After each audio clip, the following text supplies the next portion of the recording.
नमस्कार प्यारे बच्चों, हम आपकी पुस्तक सामाजिक एवं राजनीतिक जीवन के अध्याय 5 न्यायपालिका का अध्ययन कर रहे हैं। पिछली वीडियो में हमने ये जाना कि न्यायपालिका किस तरह से काम करती है, न्यायपालिका के मुख्य कार्य क्या हैं और भारत में न्याय व्यवस्था किस तरह से अमल में लाई जाती है। तो आज हम जानेंगे कि विधि व्यवस्था की विभिन्न शाखाएं कौन सी हैं, मतलब न्यायपालिका की विभिन्न शाखाएं कौन सी हैं। तो बेटा, जो भी आपराधिक मामले न्यायालय के समक्ष आते हैं, ये हमने पहले भी पढ़ा कि न्यायालय क्या करता है, आपराधिक मामलों की समीक्षा करता है या कानूनों की समीक्षा करता है या फिर कानूनों की व्याख्या करता है। तो जो कानून बने होते हैं उनको दो कैटेगरीज में बांटा गया है, फौजदारी कानून और दीवानी कानून, जिसको हम सिविल लॉ भी कहते हैं। अब ये क्या होते हैं, इनको हम थोड़ा विस्तार में जानने का प्रयास करेंगे। तो ये है फौजदारी कानून। फौजदारी कानून, जैसा कि नाम से ही हमें पता चल रहा है, जब भी कभी अपराध होगा, लड़ाई झगड़ा होगा, तो वहां पे फौजदारी कानून अपना कार्य करेंगे। ऐसे व्यवहार या क्रियाओं से संबंधित हैं कौन? फौजदारी कानून, जिन्हें कानून में अपराध माना गया है। उदाहरण के लिए चोरी, दहेज के लिए औरत को तंग करना, हत्या करना, ये सारे फौजदारी कानून में आते हैं। और आप क्या कर सकते हैं, इसमें सबसे पहले आमतौर पर प्रथम सूचना रिपोर्ट, प्राथमिकी, जिसको हम FIR कहते हैं, पुलिस के पास दर्ज होती है और पुलिस अपराध की जांच करके अदालत में केस फाइल करती है। और यदि व्यक्ति दोषी पाया जाए तो उसे जेल भी भेजा जा सकता है और जुर्माना भी किया जा सकता है। तो ये होते हैं फौजदारी कानून। इसके अलावा जो दीवानी कानून होते हैं, जो दूसरी किस्म के कानून जिसके बारे में हमने चर्चा की, ये क्या होते हैं? इनका संबंध व्यक्ति विशेष के अधिकारों के उल्लंघन या अवहेलना से होता है।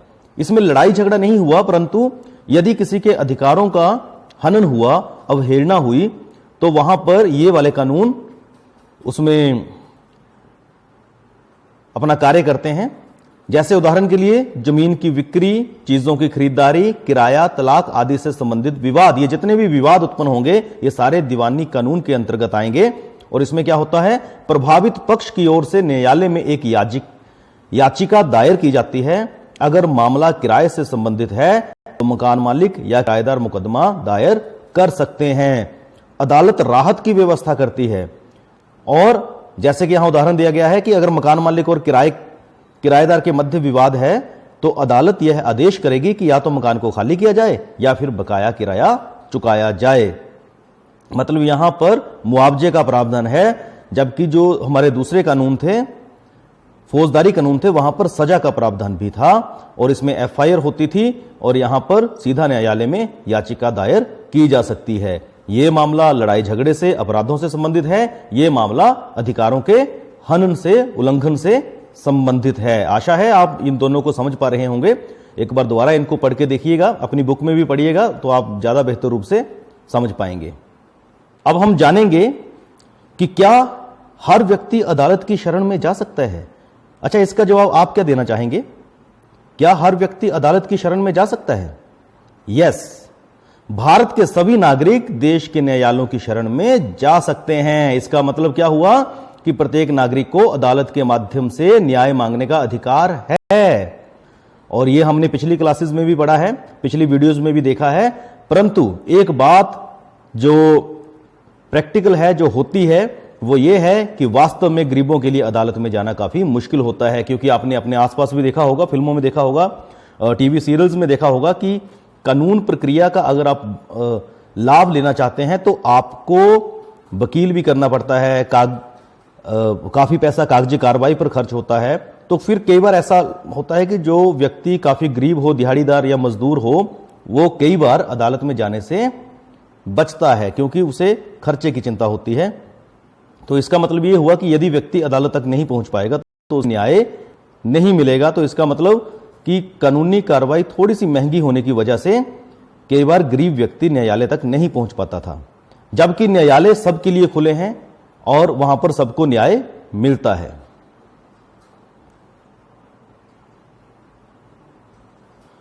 अब ये तो एक समस्या उत्पन्न हो गई, तो उस समस्या से बचने का जो समाधान है वो भी माननीय सर्वोच्च न्यायालय ने सन 1980 के दशक में सुझाया है।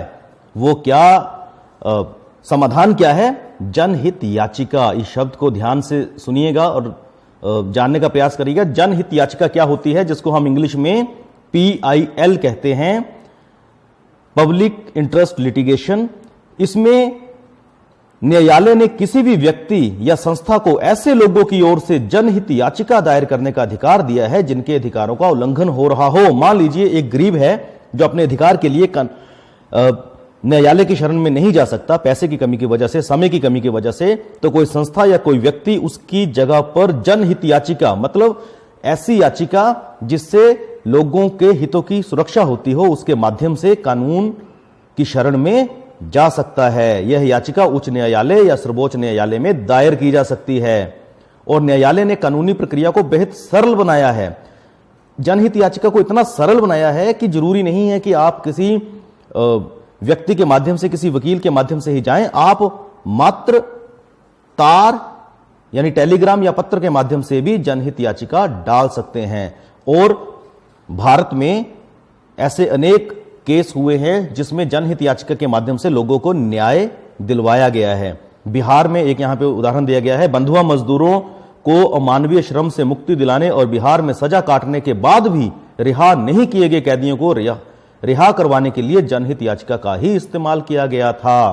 तो ऐसे अनेक मुद्दे अगर हम शोध करेंगे तो निकल आएंगे जहां पर जनहित याचिका के माध्यम से लोगों को उनके अधिकार मिले। केस हम यहां पर डिस्कस करना चाहेंगे कि आम आदमी के लिए अदालत तक पहुंचना ही न्याय तक पहुंचना होता है। अदालतें नागरिकों के मौलिक अधिकारों की व्याख्या में भी अहम भूमिका निभाती हैं। जो हमने पिछली वीडियो में देखा कि अदालत कानूनों की समीक्षा भी करती है और व्याख्या भी करती है।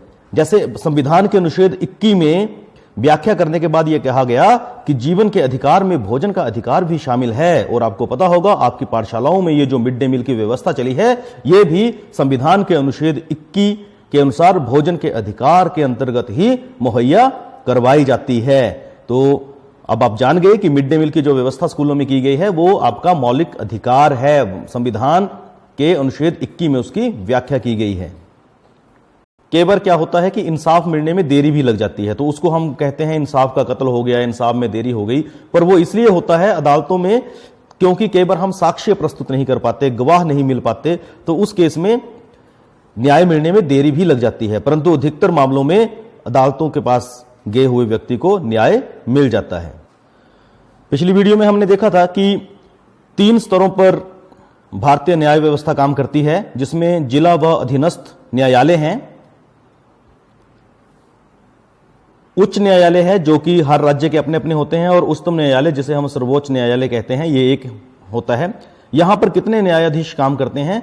ये 1 नवंबर 2019 की स्थिति है, जिसमें स्वीकृत पद मतलब कितने न्यायाधीश होंगे, वहां पे 34 होते हैं सर्वोच्च न्यायालय में। उच्च न्यायालय सारे उच्च न्यायालयों को मिलाकर 1079, और जितने भी जिले हैं भारत में उन सभी के जो अधीनस्थ न्यायालय होते हैं उनमें 22,644। इस चित्र को हम देखेंगे जो हमने पिछली वीडियो में भी देखा था कि किस तरह से ये चित्र पूरे भारत की न्याय व्यवस्था को समझने के लिए काफी है। सबसे ऊपर सर्वोच्च न्यायालय होता है, उच्च न्यायालय और निचली अदालतें जिसको हमने अधीनस्थ कोर्ट या जिला न्यायालय कहा है। यदि किसी व्यक्ति को यहां पर ऐसा लगता है कि मुझे न्याय नहीं मिला तो वो उच्च न्यायालय में जा सकता है, और अगर उच्च न्यायालय में उसे न्याय नहीं मिलता है तो वो सर्वोच्च न्यायालय में जा सकता है।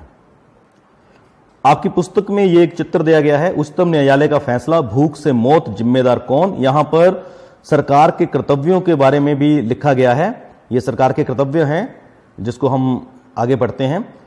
और यहां पर एक स्लोगन दिया गया है, भूखे पेट भरे गोदाम नहीं चलेगा, नहीं चलेगा। ये राइट टू फूड कैंपेन है, मतलब हर व्यक्ति के जीने के अधिकार के अंदर ही भोजन का अधिकार आता है, और यह व्याख्या उच्चतम न्यायालय ने की है, मतलब सर्वोच्च न्यायालय ने की है। तो इसका अभिप्राय यह है कि जो न्यायालय है वो व्यक्ति के जीवन से संबंधित सभी अवस्थाओं पर, सभी चीजों पर नजर भी रखते हैं और उसकी व्याख्या भी करते हैं। तो उस चित्र में जो सरकार के कर्तव्य दिए गए हैं वो इस प्रकार से हैं।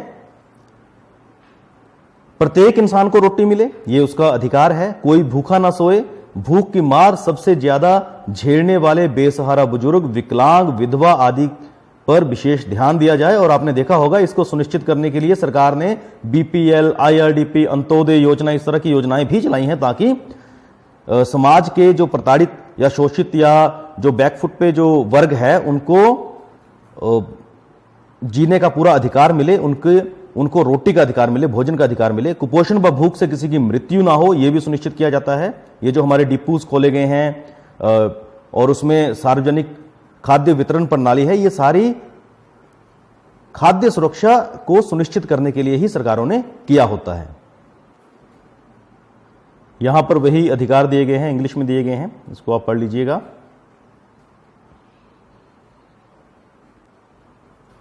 और अंत में हम इतना ही कहना चाहेंगे कि इस बात से इनकार नहीं किया जा सकता कि लोकतांत्रिक भारत में न्यायपालिका ने एक महत्वपूर्ण भूमिका निभाई है। इस बात से आप इनकार नहीं कर सकते। न्यायपालिका ने कार्यपालिका और विधायिका की शक्तियों पर अंकुश लगाया है और नागरिकों के अधिकारों की सुरक्षा की है। संविधान सभा के सदस्यों ने एक ऐसी न्यायपालिका का बिल्कुल सही सपना देखा था जो पूरी तरह से स्वतंत्र हो, और न्यायपालिका हमारे लोकतंत्र का एक बुनियादी पहलू है। इन्हीं शब्दों के साथ धन्यवाद। जय हिंद, जय हिमाचल।